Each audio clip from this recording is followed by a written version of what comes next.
Okay guys, magluto tayo, no? So ito pork ribs yan. I-marinate natin.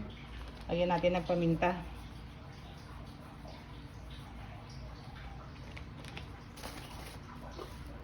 Kalamansi. Ako, mga 6 na pirasong kalamansi ito guys.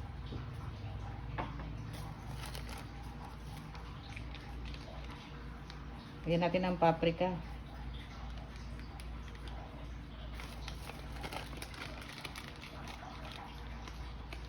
Dahil marami akong onion powder, sayang.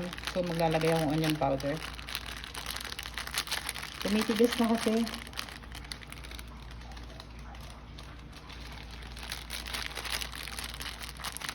I-marinate muna natin siya, no? Then soy sauce.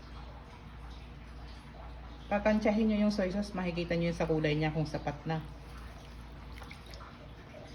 Para hindi naman siya umalat.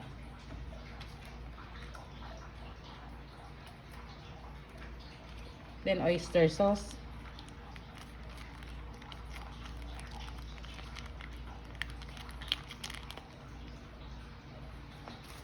So okay na to guys. Malinis yung kamay ko ha. Kakahugas ko lang ng karne. So marinate muna natin siya dito mga kahit 30 minutes bago natin siya lutuin.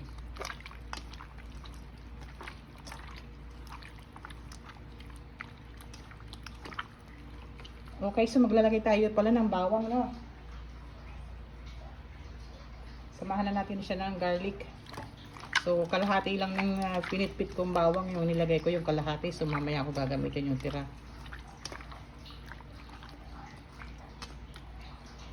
So, okay na to. Marinate ko muna. Kung may Worcestershire sauce kayo, lagyan nyo. Mas masarap yun. Pero, ako na to muna soy sauce and oyster sauce dahil wala na ako nung Worcestershire sauce. Medyo na-expired na yun. Matagal na kaya hindi ko nagagamitin. Okay guys, simulan natin ang pagluluto. So, painit natin yung kawali muna, no? Okay, so mainit na yung kawali. Maglagay tayo ng mantika.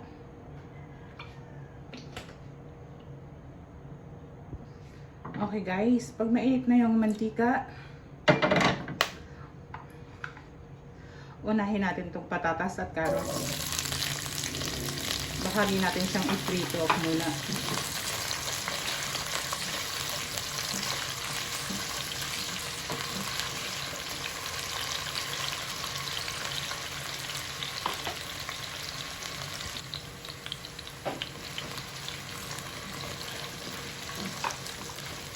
So okay na yung patatas at carrots. Hangain ko muna, no?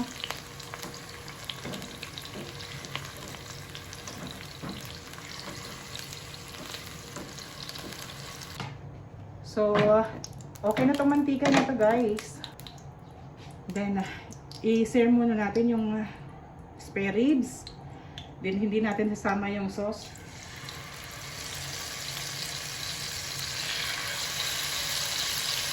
Ganda yung spare ribs niya, malaman pa.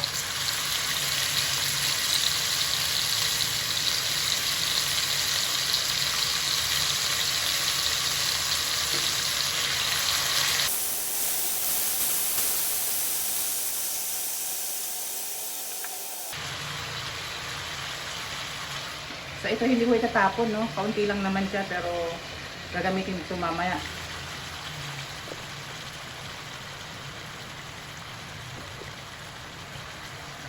Okay, balik na rin lang natin, no?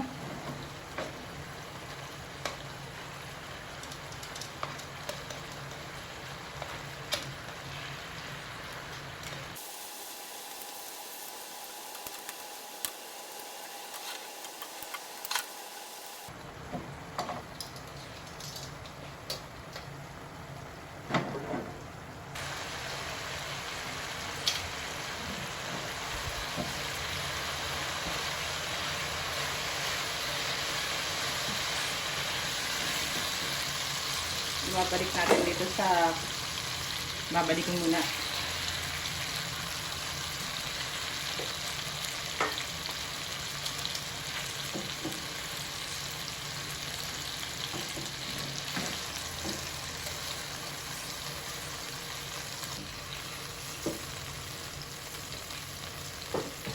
unahin natin yung sibuyas.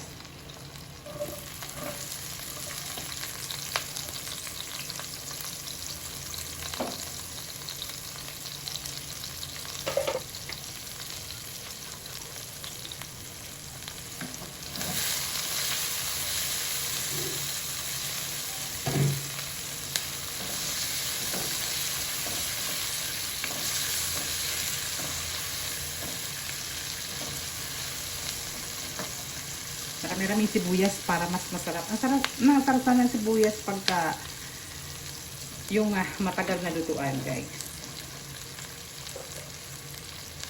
Ilagay na rin natin yung bawang, no? So,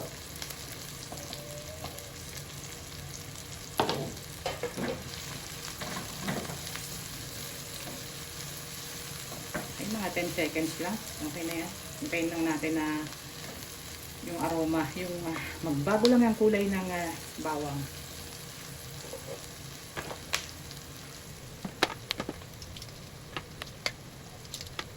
So, okay na to. Balik na natin yung meat. Mamaya ka na.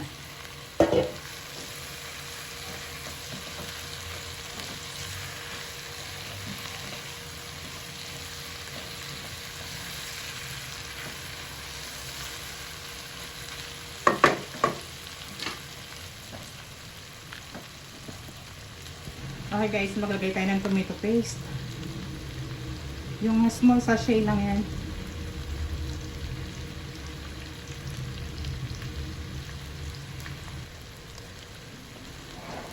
Okay.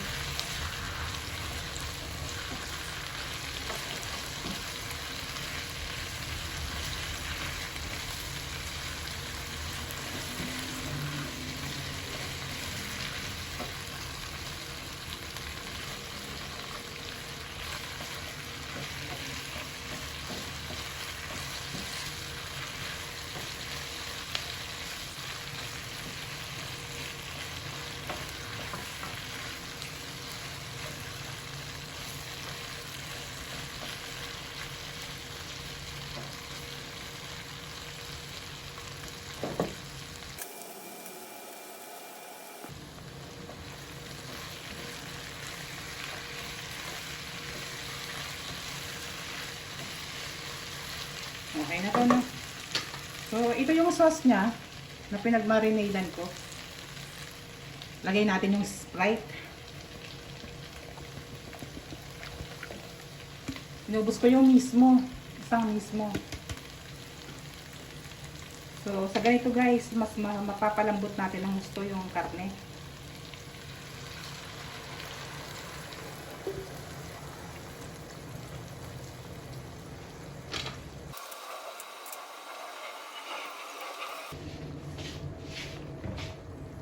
Then mag-add pa tayo ng tubig. Kasi pakukuluan natin siya ng mga 40 to 45 minutes. Then ilagay na natin yung dahon ng laurel. Sabay na natin dyan. Then takpan natin. Iwan na natin for pakulam na natin once sa kumulo na hinasa ko lang lalagay sa katamtaman yung apoy na. Para maganda yung pagkakaluto. Okay, check na natin. Ayan, no, ganda na sauce, pero isi-check natin kung malambot na. Dahil kung hindi pa malambot, so kailangan pa rin natin mag-add ng tubig para mas mapalambot natin ang gusto yung ating karne. Pero ang ganda ng sarsa. Okay na to guys.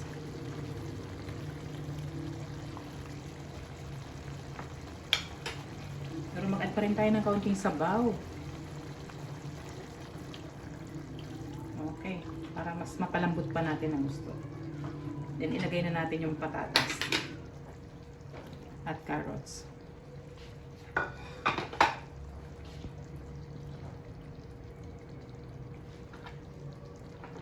Ilagay na rin natin yung bell pepper. Dahil may green peas pa kung natitira, so gamitin ko na guys. Yan. Lakasan ko na rin yung apoy.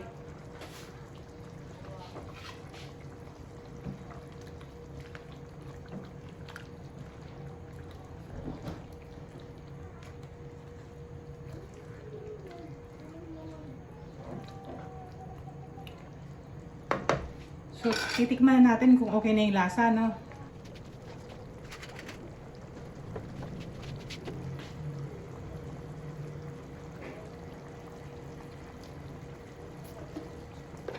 Dahil matabang, pwede kayong mag-add ng patis o kaya asin.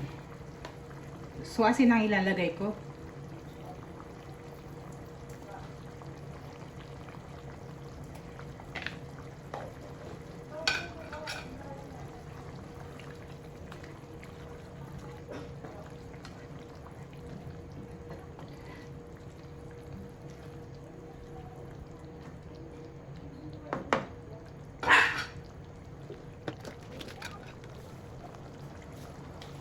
Maglalagay rin ako ng counting MSG or bechin.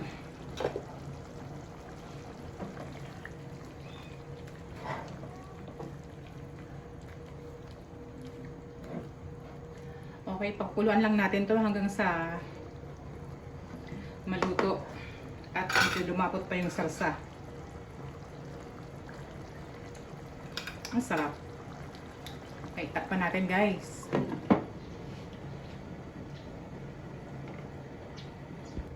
Okay, halo natin. Medyo marami-rami pa yung salsa guys, kaya mapapalambot pa natin ito ng gusto. Mga 5 minutes pa. Okay na yan.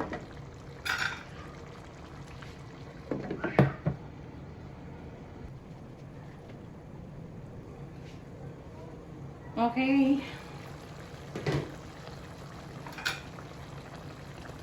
Luto na guys ang ating masarap na ulam. Ito yung ating pork ribs.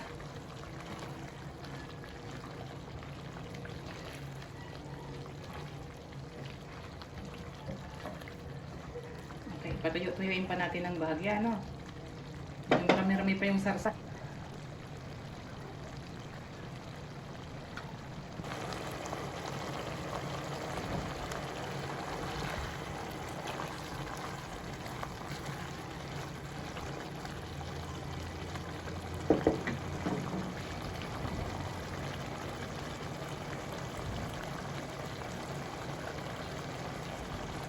Okay na siya guys, luto na. So maraming salamat sa muling pagbisita. Panlasang Bicolano.